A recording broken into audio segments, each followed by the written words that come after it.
Alright, so hello, it's me from the future, kind of. I'm about halfway done with the video now, and I've realized that the video starts with like a minute of gameplay, and it's followed by 7 or 8 minutes of me explaining gear and mechanics. And while all of that is of course very important for you to understand in order to do this build properly, it's probably not terribly entertaining, so what I'm gonna do is put timestamps in the description so you can skip around in the video and you're like, okay, I don't need to know the passive tree, I don't need to know the gear, I want to know what this does, how it plays, and then maybe I will come back and I will check out the passive tree and that kind of stuff. So if at any point in the video you're just like, oh my god dude, will you please just stop talking and show me what this build does, you can head over to the description and skip to a different section. I will also put like the POB pace link thing in there too. Alright, so everybody, welcome to another Path video, and today I have another build for you, and surprise surprise it involves minions, because minions are kind of my jam. Now this time around it is a Necromancer and it utilizes Minion Instability to do an absolute truck ton of damage with Raging Spirits. However, it's not just a standard SRS popcorn build, because it also utilizes Solar Guard Spectres to have a very good clear. Now this time around we're going to do things a little bit differently. At first I'm going to show you sort of the baby version of this build with pretty reasonable gear that you shouldn't have too much trouble getting and it shouldn't be too expensive, and then I'm going to go over sort of the big boy version of this build, because in the end I ended up investing about 40 Exalts into this build because it is the character that I decided to push to 100. And I thought it would be a little bit weird for me to sit here and be all like, well, this is a relatively budget-friendly setup, guys, while mousing over like a 10x chess piece. So the passive tree is a very standard sort of mind over matter summoner with minion instability. Now what this node does is it makes so that whenever one of your minions is reduced to low life, it will detonate, dealing 33% of its maximum life as fire damage to surrounding enemies. And there are really only two build types that can utilize this really well. This is one of them, which uses Raging Spirits, but there's also a version that uses skeletons instead. Now, since the detonation is calculated off of the minion's maximum life, you can use minion life in addition to minion damage to scale the damage of the detonation. So on the tree you want to pick up all the life and mana for you, all the minion damage and minion life for your minions, as well as mind over matter and elemental equilibrium. You also want to make sure that you socket in one unending hunger, which gives your solar guards a 50% chance to gain soul eater whenever they kill something. Once you have all of this done, you can start picking up all nearby jewel sockets, and the jewels you want to socket in are something like this. Minion life, minion damage, and then some suffixes. I would recommend you get some dexterity because you're gonna need quite a bit of it for the solar guards, but you can just get resistances or even cast speed as well. Now as far as the Ascendancy is concerned, you will start off by going into Mindless Aggression, which is just a ton of great stats for your minions, before heading over to Unnatural Strength for the +2 level of all minion skill gems. Then in Merc Lab, you're gonna go over to Bone Barrier, which gives you Bone Armor, which is a fantastic guard skill, as well as additional physical damage reduction, elemental resistances, as well as recovery for each minion, and it also gives your minions more maximum life. And once you finish Uber Lab, you're gonna pick up Mistress of Sacrifice, so that you can give yourself a ton of block with Bone Offering. When you first start out, you want to get yourself a somewhat basic Convoking one that has some minion life and minion damage, as well as trigger a socketed spell when you use a skill, and this will trigger every time you summon Raging Spirits. And here you're going to socket in Stormbrand to trigger elemental equilibrium, as well as Curse Flammability, then Desecrate to generate corpses, and Bone Offering to consume those corpses and give you a ton of block. Now, the main Summon Raging Spirit setups isn't actually gonna go into our chess piece, we're gonna put it into a helmet instead, and it's gonna be an Elder helmet with Immolate, Minion Life, and Minion Damage. Now, while this helmet might look expensive, it is not, it's incredibly cheap, they're about 5 to 10 chaos, they only get expensive if you have plus level of socketing minion gems on them as well. So into the helmet we're gonna socket Summon Raging Spirits, and we're gonna link them to Unleash, or Awakened Unleash, which isn't actually that much of an upgrade, so if you don't have the money for Awakened Unleash, just use the regular one. All it does is just recharge the seals a little bit faster. Okay, so not that big of an upgrade. And then we're gonna put in Combustion as well. Now this is very important because not only does it give them more fire damage, so the explosion does more damage,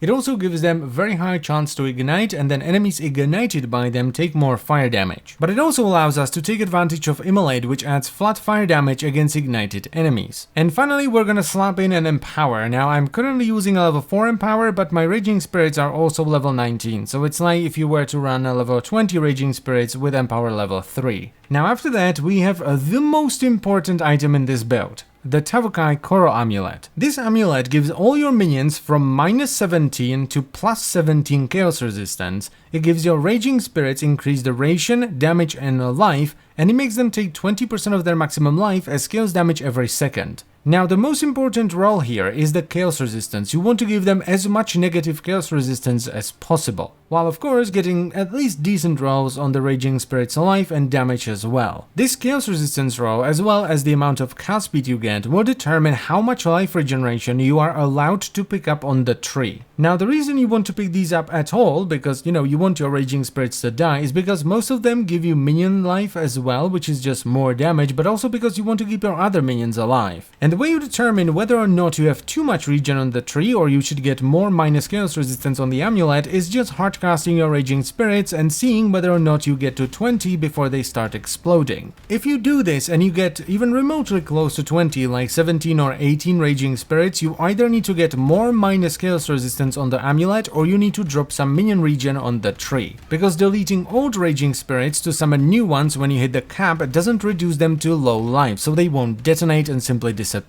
Then we have the main Spectre setup, which is gonna go into our chest piece so we can 6-link them as well. So here we're gonna socket in Race Spectre, and for Solar Guards we're gonna go with Feeding Frenzy, which is also gonna give bonus damage to our Raging Spirits. Great on multiple projectiles for fantastic clear speed with the Fireball, as well as Pierce so that the Fireball pierces as well. Then we have Elemental Army support, which is absolutely fantastic because it gives the Spectres a ton of resistances, some maximum res, it makes them do more elemental damage, and finally apply Fire Exposure, which lowers the enemy's fire resistance so that both our Spectres and our Raging Spirits can do more damage. And finally we have Spell Echo, which is absolutely insane, especially when they get Soul Eater. And the final important piece of the puzzle is a Flammability ring, so that your Stormbrand curses Flammability as well, reducing the enemy fire resistance even further. Then I personally went for a really fat shield with a lot of life, a lot of chaos resistance, some block, some armor, and here I socketed Clarity as well as Portal and Flame Dash to move around. For the boots, you just get fat boots with a lot of life, some res and movement speed, and here I socketed in Animate Guardian, Summon Chaos Golem, Meat Shield, and Elemental Army. I didn't go for minion life here because we're already scaling a lot of minion life, so Elemental Army and Meat Shield are a little bit better here, so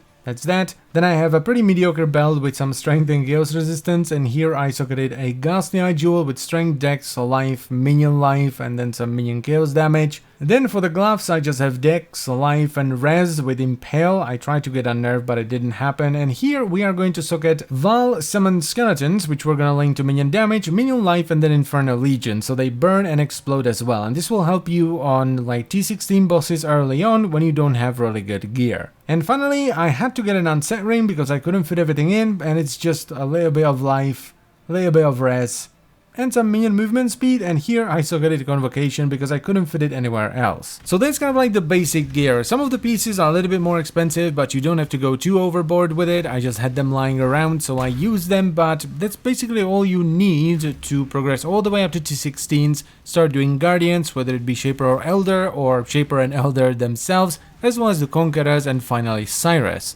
It will have plenty of damage for all of that. Each Raging Spirit will explode for about 150,000 damage once you have Elemental Equilibrium and Flammability on a Shaper style boss, and the clear is really nice as well because you do have the Solar Guards on top of the Raging Spirits that are gonna fly around and pop every now and then. It's not the most damaging setup in the world. I mean, you're not gonna be deleting bosses like some of those, 60 million DPS Bladestorm builds or whatever, but for the amount of gear you put into it and the amount of currency you invest, the amount of damage you get out of it is pretty great. And as you just saw there with my glorious derp up, which actually ended up killing my Golem and Guardian because I didn't press Bone Armor to remove the bleeding from them, it's pretty beefy as well. So you can pretty easily start farming the Conquerors as well as Cyrus with like 1 or 2x worth of gear, and as you do so you're gonna make some currency and slowly upgrade into something like this.